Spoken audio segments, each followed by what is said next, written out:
Hello guys, welcome to your YouTube channel people teacher. तो आज की वीडियो बहुत इन्फॉर्मेटिव होने वाली है, तो वीडियो के एंड तक ज़रूर बने रहें, क्योंकि आज के वीडियो में हम टॉप मोस्ट इंग्लिश के जो क्वेश्चंस हैं उनके बारे में बात करेंगे, जो कि आपसे पूछे जा सकते हैं। तो फिलहाल करते हैं वीडियो को शुरू। तो सबसे पहला जो क्वेश्चन आपसे यहाँ पे पूछे गए वो नंबर से आए हुए हैं। तो नंबर्स में आपको क्या होता है, सिंगुलर टू प्लूरल में जाना होता है, जिसमें कि आपको SES VES लगाने होते हैं।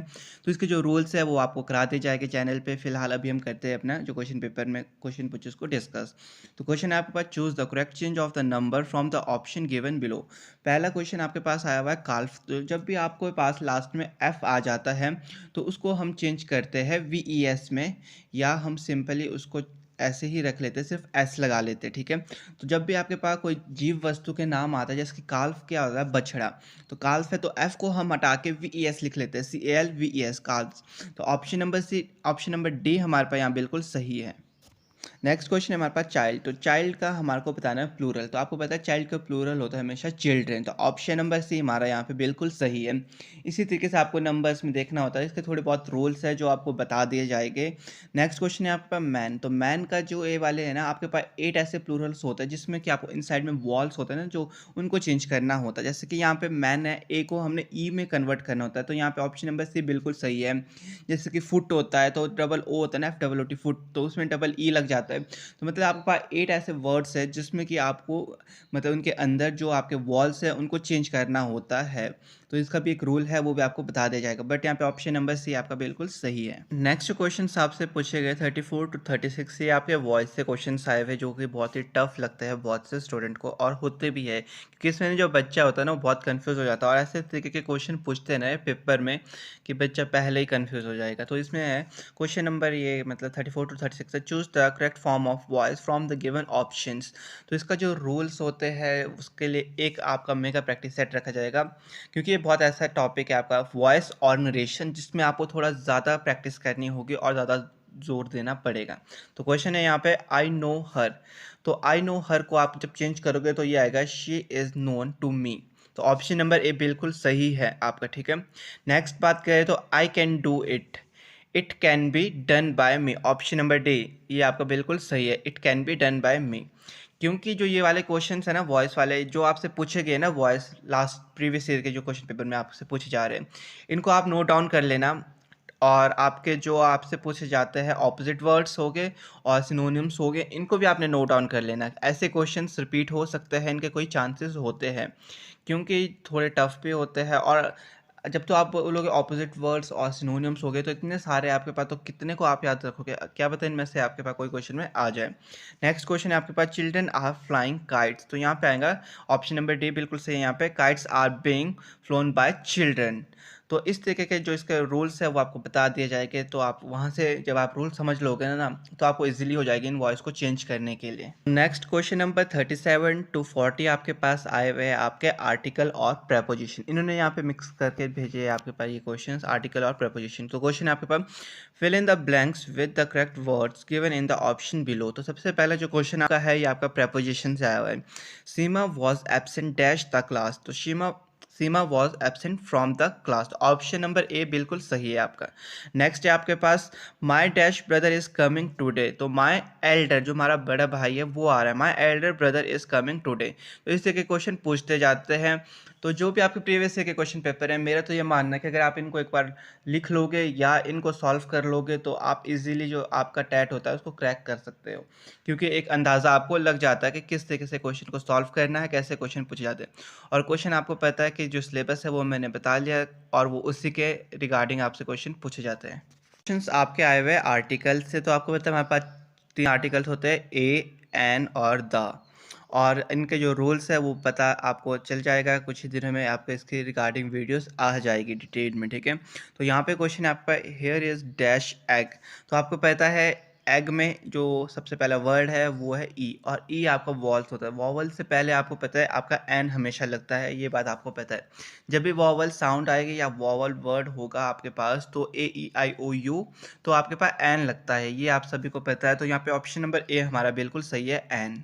और अगर हम बात करें अपने नेक्स्ट क्वेश्चन, ये आपका प्रेपोजिशन से आया हुआ है। यहाँ पे क्वेश्चन पूछा गया है, why are you so anger dash me, तो विद मी आएगा यहाँ पे। ऑप्शन नंबर सी बिल्कुल सही है। ज़्यादातर जो क्वेश्चन आते हैं ना आपके एट से, ऑन हो गया, विद हो गया, बाय हो गया, बिसाइड हो गया, फॉर, फ्रॉम, सिंस, तो इन सब के कहाँ कहाँ रूल लगते हैं, आखिर ये वर्ड्स किसके साथ यूज़ होते हैं, कहाँ हमने इनका यूज़ करना है, तो इन सब के रिगार्डिंग वीडियोस मिलते रहेगी। उन वीडियो को मिस मत करना, क्योंकि उनमें आपको डिटेल में बता दिया जाएगा कि आखिर कौन कौन से रूल किस तरीके से यूज़ होते हैं, आखिर कहाँ पे आपको फॉर लगाना है, कहाँ पे फ्रॉम लगाना है, कहाँ पे सिंस लगाना है, सब चीज़ें आपको बता दी जाएगी डिटेल में।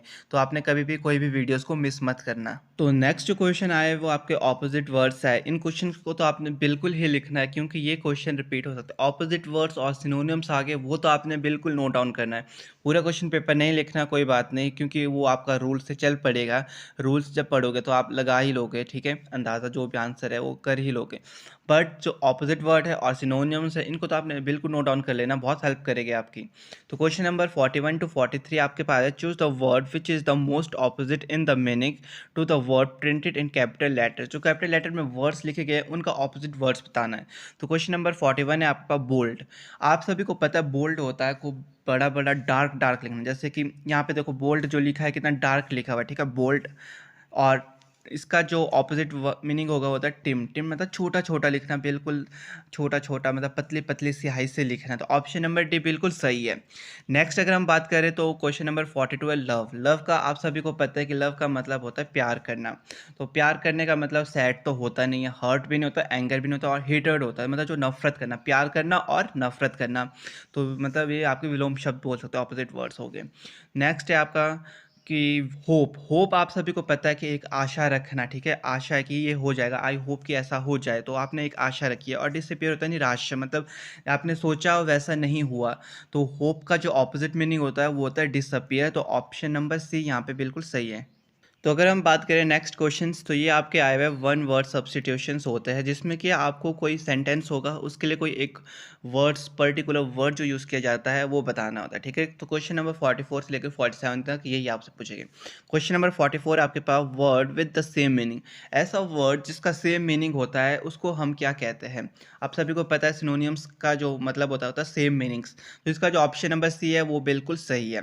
नेक्स्ट है हैपनिंग एवरी ईयर। हर एक साल में जो मनाया जाता है, आप सभी को पता है कि आपके स्कूल में देखो पहले क्या है, हर साल एक चीज़ मनाई जाती थी, वो था एनुअल डे। तो एनुअली जो आपका मनाया जाता है, जो हर साल मनाया जाता है, उसको हम कहते हैं एनुअल, ठीक है। तो ऑप्शन नंबर ए हमारे यहाँ बिल्कुल सही है। इसी तरीके से होता है, मतलब कोई आपके पास सेंटेंस, उसके लिए एक पर्टिकुलर वर्ड्स का जो हम यूज़ करते हैं, तो वन वर्ड सब्स्टिट्यूशन कहलाता है। और इसी के रिगार्डिंग आपको आज वीडियो मिल जाएगी। आज आपको most important one word substitution जो है उसकी वीडियो मिलेगी, जो आपसे बहुत बार पूछे जाते हैं और बहुत इंपॉर्टेंट क्वेश्चन है आपके लिए। जो नेक्स्ट क्वेश्चन, ये तो आपका बहुत ही इजी है आपका, ठीक है। तो life history of a person written by another. आप सभी को पता है अगर आपकी कोई लाइफ हिस्ट्री है और उसको कोई और लिखता है तो उसको आप क्या कहते हो। तो उसको हम कहते हैं बायोग्राफी। अगर आपकी जीवनी किसी अन्य व्यक्ति द्वारा लिखी जाए तो उसे हम बायोग्राफी कहते हैं। और अगर आपकी ही जीवनी आपके द्वारा खुद लिखी जाए, अगर आप अपनी लाइफ हिस्ट्री खुद ही लिख रहे हो, आपने पूर्ण भर क्या क्या किया है, उसको हम क्या कहते हैं, ऑटोबायोग्राफी। इस चीज़ को याद रखना है। यहाँ पे आपसे पूछा गया था कि life history of a person written by another, क्या होता है, इस बार आपसे पूछ दिया जाए कि life of a person written by own self, तो आपका वो ऑटोबायोग्राफी के अंदर आता है। अगर आप खुद लिखते हो, अगर कोई और लिखता है तो वो आपका बायोग्राफी है।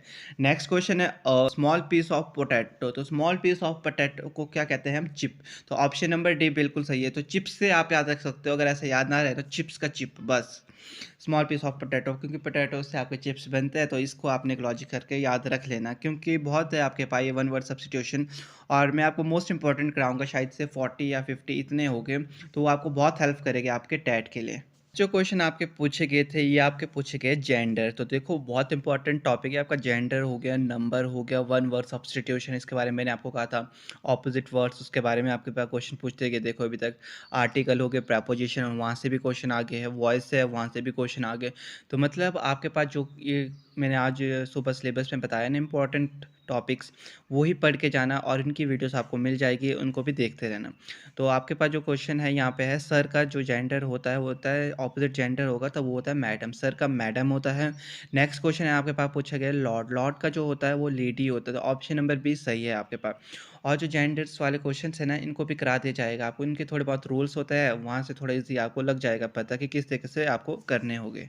तो नेक्स्ट जो क्वेश्चन आपसे पूछे गए थे यहाँ पे ये है करेक्ट स्पेलिंग। देखो करेक्ट स्पेलिंग वाले भी बहुत बार पूछे जाते हैं और यहाँ पे तो बहुत ही इजी पूछे गए थे, मतलब 2020 में जो इंग्लिश सेक्शन था ना आपका बहुत इजी था। तो यहाँ पे सबसे पहला है आपके पास ओबीडेंटली की स्पेलिंग चूज़ करना है।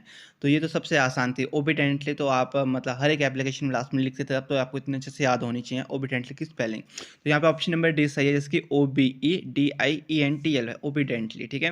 नेक्स्ट आई थी एलिफेंट, ये तो आप बचपन से लेकर ना जाने कितनी बार पढ़ रहे हो एलिफेंट की स्पेलिंग, तो ये भी बहुत इजी आया था, मतलब एलिफेंट ऑप्शन नंबर सी बिल्कुल सही है यहाँ पे, ELEPHANT एलिफेंट की ये स्पेलिंग होती है।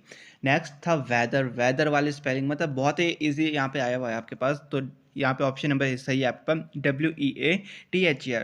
मतलब जो स्पेलिंग वाले हैं ना बहुत इजी पूछे जाते हैं, हर साल इजी पूछे जाते हैं आपसे, बस थोड़ा बहुत आपको ध्यान रखना होता है, कई बार ना सेम होते हैं, बस इसमें IE का फ़र्क दे देंगे या AE का फ़र्क दे देंगे, बस इतना ये चेंज कर लेते हैं, बाकी तो कुछ नहीं। बाकी जो प्रीवियस ईयर में आ रहे हैं स्पेलिंग के, इनको भी देख लो, क्या पता यहीं से आ जाए। और रिपीट होती है स्पेलिंग की, मैंने देखा है जो करेक्ट स्पेलिंग होता है ना बहुत बार कई चीज़ें रिपीट होती है, ओबिडेंटली बहुत बार रिपीट हुआ है आपका, ये तो बहुत बार पूछा जाता है आपसे, तो इसको जैसे आप याद रख सकते हो कि क्या स्पेलिंग है इसकी। नेक्स्ट क्वेश्चन आपके आए हुए सेम मीनिंग के, क्वेश्चन नंबर 54 to 56 आपके यहाँ पे सेम मीनिंग को चूज़ करना है। तो यहाँ पे क्वेश्चन आया हुआ था, choose the word which is the most nearly the same in the meaning as the word given in the capital letters. जो कैपिटल लेटर में वर्ड दिए गए हैं ना आपके पास, इनके आपके सेम मीनिंग बताने हैं।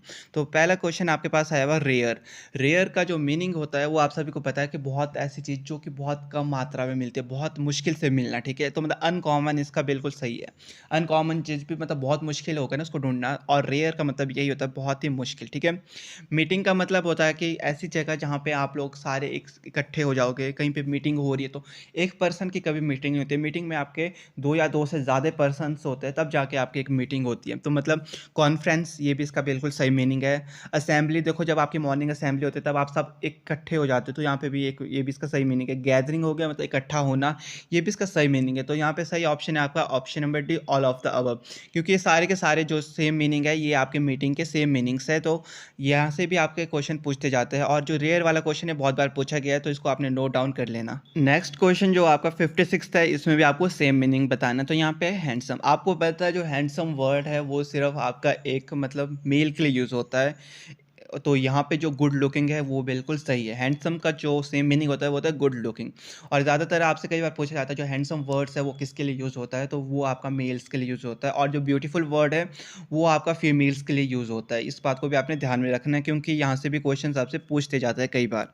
नेक्स्ट क्वेश्चन आपके फ्रेजेस आए हुए, इसको आप जैसे कि हिंदी में आपके मुहावरे होते हैं तो उस तरीके से, तो यहाँ पे आपको चूज़ करना है करेक्ट इडम्स बोल दे चाहे फ्रेजेस बोल दे। तो पहला जो आपके पास यहाँ पे दिया हुआ है क्वेश्चन नंबर 57 ये है अ वाइट डैश, तो इसका एलिफेंट आएगा, क्योंकि ये आपके फ्रेजेस है, एक मुहावरे जैसे मुहावरे होते हैं ना उसी तरीके के, तो ये भी आपको करा दिया जाएगा वैसे। तो यहाँ पे जो ऑप्शन नंबर बी है वो बिल्कुल सही है। नेक्स्ट क्वेश्चन है वो है 58 क्वेश्चन है, टू ब्रेक द आइस, ये भी आपके पास एक मुहावरा है, तो इसको भी आपने याद रखना है। तो यहाँ पे ऑप्शन नंबर भी बिल्कुल सही है।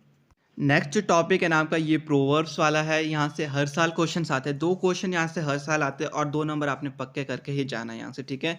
और जो प्रोवर्ब्स पूछे जाते हैं बहुत इजी वाले पूछे जाते हैं, जो हमने पहले से बहुत बार पढ़ रखे हैं, जैसे कि मोरल ऑफ द स्टोरी होता था ना पहले, मॉरल ऑफ द स्टोरीज वहाँ से ज़्यादातर पूछा जाता है, जैसे कि there where there is a will there is a way, ऐसे ऐसे मतलब आपसे पूछते जाते हैं। तो यहाँ पे क्वेश्चन है आपका क्वेश्चन नंबर 59 to 60 है, complete the proverbs with the correct word given in the option below. तो 59th क्वेश्चन आपके पास मनी मेक्स द मेयर गो, आपके पास ये बहुत बार आता है, कई बार आपका मेक्स को हाइड साइड कर लेते हैं, कई बार मेयर को, कई बार जैसे कि यहाँ पे गो नहीं लिखा हुआ था इन्होंने, तो यहाँ पे ऑप्शन नंबर बी सही है। तो इसको तो आपने बिल्कुल याद रखना कि मनी मेक्स द मेयर गो, ये आपसे बहुत बार पूछा जाता है, बहुत बार रिपीटेड क्वेश्चन है ये और बहुत इंपॉर्टेंट क्वेश्चन है। नेक्स्ट क्वेश्चन जो लास्ट क्वेश्चन है आज की वीडियो का वो है मच क्राई एंड लिटिल वूल, तो ऑप्शन नंबर सी यहाँ बिल्कुल सही है, ये भी बहुत बार क्वेश्चन पूछा जाता है आपसे। तो आज की वीडियो में बस इतना ही। वीडियो अच्छी लगी होगी तो वीडियो को लाइक शेयर कर देना, साथ ही साथ चैनल को भी सब्सक्राइब कर देना। Thank you.